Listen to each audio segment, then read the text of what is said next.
when I moved to New Zealand, there were a lot of things which I didn't know earlier, and I wish someone told me before I moved here. So in today's video, I will be going through all the pros and cons of living in New Zealand, and this is my personal opinion, and I'm just sharing with you all.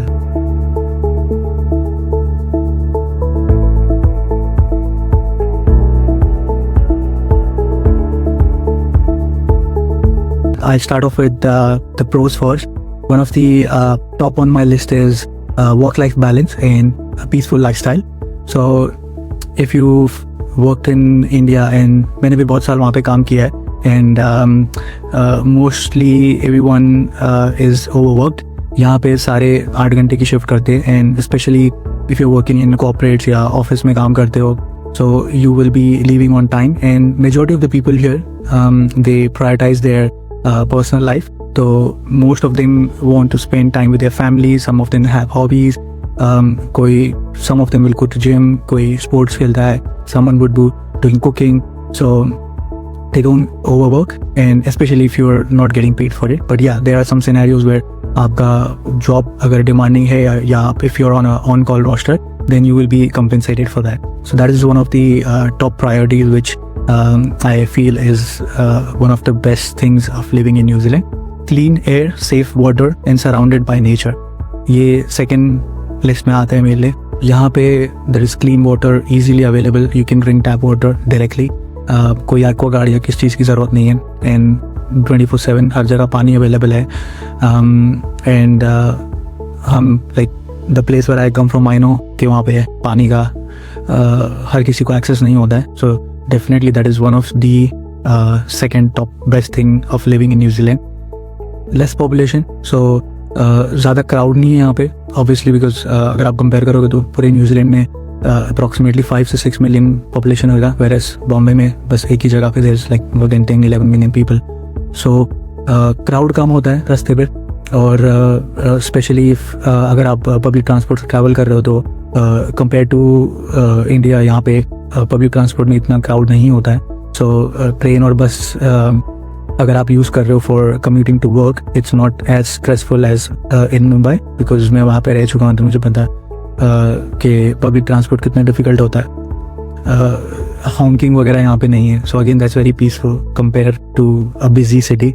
People are very friendly यहाँ पे. Majority if not all, कुछ लोगों को छोड़ के हर जगह थोड़े exceptions होते हैं, majority of Kiwi people are very friendly, और सारे वेलकमिंग होते हैं. So if you're coming from India, I'm sure सबका फर्स्ट टाइम होगा या कुछ लोग दूसरी कंट्रीज में भी रह चुके होंगे, so they might be able to see the difference. But आप डायरेक्टली इंडिया से आ रहे हो तो maybe you may not come to know, you might feel कि सब वैसे ही होते, बट हर कंट्रीज में ऐसा नहीं होता है.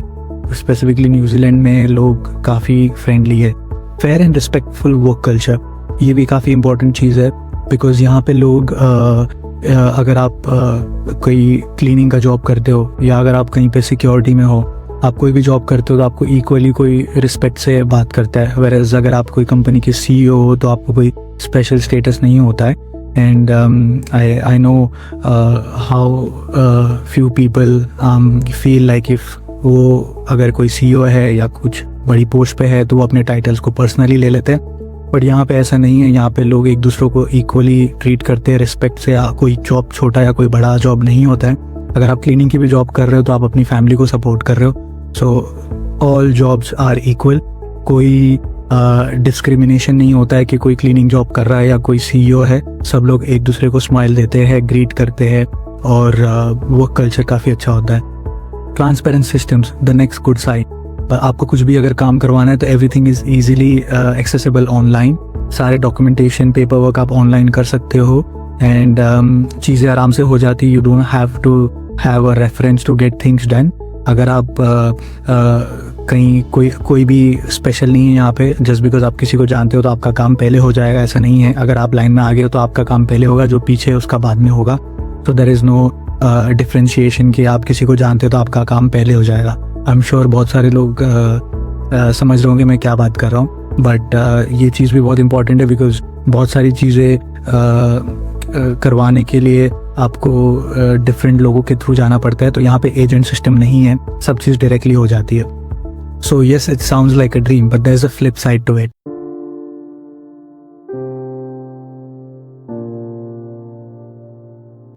let's start with the bad side. Not really bad, but there are few cons, or you could say some of them are just challenges what you would face if you come to New Zealand. So let's start with the first one. Cons में सबसे top list पे मेरे होगा high cost of living. और high cost of living ऐसा है कि मैं आपको कॉस्ट ऑफ लिविंग के बारे में अलग से वीडियो बना के बता दूंगा, बट अभी फ़िलहाल के लिए बस इतना समझ लो कि if you are going for groceries, आपका ग्रोसरीज अप्रॉक्सीमेटली 150, या अगर 2 जन की ग्रोसरी है तो 150 से $200 के बीच में हो सकता है. मैं एग्जैक्टली कंपैरिजन और चीज़ों के बारे में एक अलग से वीडियो बना दूंगा, बट अभी फ़िलहाल के लिए इतना समझ लो कि कॉस्ट ऑफ लिविंग बहुत हाई है. आपकी जो पे रहेगी उसका 50% कॉस्ट ऑफ लिविंग में चला जाएगा, जो कि रेंट और ग्रोसरी और बाकी यूटिलिटीज़ वगैरह के कॉस्ट हैं. सो सेविंग्स बहुत कम हो जाती है. So again cost of living हर जगह का प्रॉब्लम है. आई नो सारे कंट्रीज़ में कुछ ना कुछ प्रॉब्लम होगा, बट यहाँ पे कंपेयर टू आपका जो अर्निंग्स होगा तो कॉस्ट ऑफ लिविंग अगर आप कंपेयर करोगे तो कॉस्ट ऑफ लिविंग और cost of living to income ratio जो रहता है उसमें आपको काफ़ी पिंच होगा, बिकॉज आप ज़्यादा सेव नहीं कर पाओगे. लेबर एक्सपेंसिव है, तो आप कोई भी घर का काम करवाना चाह रहे हो तो काफ़ी एक्सपेंसिव होता है. अगर आप फॉर एग्जांपल आपको कोई प्लम्बर को बुलाना है तो प्लम्बर इतना एक्सपेंसिव होता है कि आप खुद ही अपनी चीज़ें फिक्स कर दोगे. चीज़ें सारी DIY यहाँ पे आगे आप सीख लोगे. अभी जैसे कि अगर आप एक घर में इंडिया में, जैसे मैं कंपेयर करूँ, कोई भी चीज़ आप ऑर्डर करते हो अमेज़ॉन से घर पे आके डिलीवर हो जाती है. फर्नीचर है घर पे, बंदा आके लगा के सब सेट करके चले जाते हैं. यहाँ पे आपको अगर एक टेबल भी, आप वर्किंग डेस्क भी ऑर्डर करते हो, जैसे मैंने एक वर्किंग डेस्क लाया था, मुझे खुद जाके स्टोर से कार में पिकअप करके लाना पड़ा था, because $40 was shipping, which is 2000 रुपये इंडियन रुपीज़ में. तो अगर आप ऐसे छोटे छोटे कॉस्ट देखोगे तो वो एड अप हो जाते हैं. एंड अगेन वो बॉक्स में असेंबल नहीं आता है, आपको घर पे आके उसको पूरा असेंबल करना होता है. तो बेसिकली सारी चीज़ें DIY होती है. आप बहुत सारी चीज़ सीखोगे भी, बट अगर आप इंडिया से कंपेयर करोगे या बॉम्बे से कंपेयर करोगे तो वहाँ पे कितनी चीज़ें आप आउटसोर्स कर सकते हो. यहाँ पे आप आउटसोर्स नहीं कर सकते हो बिकॉज लेबर बहुत एक्सपेंसिव है. आप वहाँ पे मेड हायर कर सकते हो तो वो आपका घर का काम कर देगी, बट यहाँ पे आपको खुद को डिशेस करने हैं, आपको खुद को खाना बनाना है, आपको हर चीज़ खुद से करनी है और अपना टाइम मैनेज करना है. अगेन मैं उसके ऊपर भी एक अलग से डिटेल वीडियो बना दूंगा कि आप कैसे चीज़ों को मैनेज कर सकते हो यहाँ पे. अगर आप एज अ फैमिली आ रहे हो कमिंग विथ योर किड्स, तो चाइल्ड केयर जो डे केयर बोलते हैं, that is almost as equal to as paying 50% of your rent. So public health care, very important to know this, because in India अगर आपको कुछ भी होता है you directly walking to a GP, like doctor जो हम बोलते हैं, यहाँ पे GP बोलते हैं. सो आपको यहाँ पे पहले प्रायर अपॉइंटमेंट लेना होता है. आप डायरेक्ट वॉक इन नहीं कर सकते हो, वॉक इन एक्सपेंसिव होता है. प्लस अगर आपको कोई स्पेशलिस्ट ट्रीटमेंट करवाना है तो it takes months to get a referral for a specialist. और अनलेस अगर कोई इमरजेंसी नहीं है तो आप ट्रीटमेंट नहीं करवा सकते हो. वेरेज इंडिया में आप सुबह जाके रात को अपने नी का ऑपरेशन करा सकते हो. फॉर एग्जाम्पल कोई भी चीज़ें सेम डे पे हो जाती है. सो that is one of the things which you will see when you come here. So I know India में हेल्थ केयर थोड़ा ट्रिकी है समझना, बट अगेन एटलीस्ट आपके पास डॉक्टर्स अवेलेबल है वहाँ पे इजीली. यहाँ पे आपको बहुत वेट करना पड़ जाएगा. So that is one of the thing to keep in mind कि health care is a bit under stress.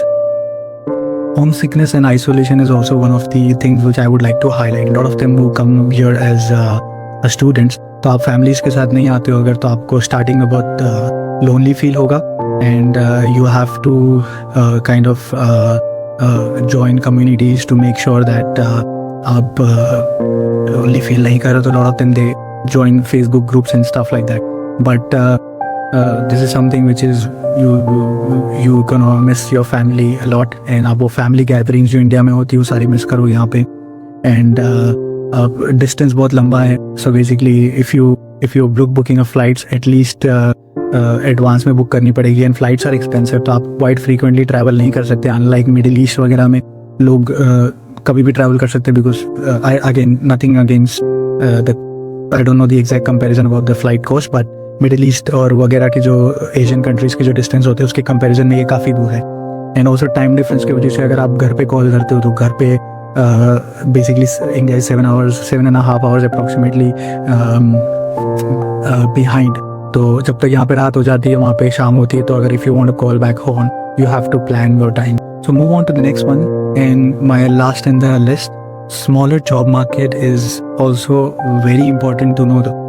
Unlike in India वहाँ पे अपॉर्चुनिटीज़ इतनी हैं, बॉम्बे में स्पेशली, कि आप कुछ ना कुछ जॉब आप क्रैक कर लेते हो. अगेन मुझे अभी का जॉब मार्केट नहीं पता वहाँ पे सिचुएशंस कैसी है, बट यहाँ पे जॉब मार्केट बहुत टफ है.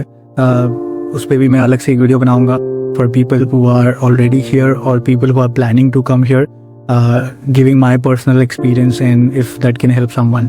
सो job market is very small, networking matters a lot यहाँ पे. If you know people, you can kind of get into places, but if you don't, and if you're just starting out fresh here, it's very difficult to get into job. And especially यहाँ पे kiwi experience को बहुत preference दिया जाता है. सो अगर आपका international experience है, सो ऐसा नहीं है कि आप यहाँ पे आ जाओगे और आप kind of easily job crack कर लोगे, ऐसा नहीं है. यहाँ पे लोकल एक्सपीरियंस का ज़्यादा वैल्यू है कंपेयर टू इंटरनेशनल. ऐसा नहीं बोलूँ कि इंटरनेशनल एक्सपीरियंस का वैल्यू नहीं है, बट लोकल एक्सपीरियंस को बहुत ज़्यादा वैल्यू है यहाँ पे. So yes, New Zealand is peaceful, gives you safety and a balanced work life, but you trade in convenience, your family, and the hustle and the pace of a fast city. For me, this move made a sense at this stage of life. However, if you would have asked me this a couple of years ago, my answer would be something different. So it's not a one size fits all scenario. It depends on what exactly is your situation. So come with an open mind and come with a clear picture. So it's very important to know even before you pack your bags, and it gives you a clear idea of how life is over here, and then you can decide and plan accordingly if you want to come here or not. So I hope this gave you a clear picture of pros and cons of living in New Zealand. And if you know someone planning to come to New Zealand, share this video with them. And if you like this video, give it a like and subscribe to my channel. I will be posting more videos like these soon. Also comment below and tell me if there's anything specific, or if you have any questions, so I can make those videos, and kind of gives me an idea what are the questions. I know बहुत सारे लोग DM करते हैं, but I prefer if you put it in the comments down. It makes it easier for other people also to get the same knowledge. Thanks for watching. I'll see you in the next one.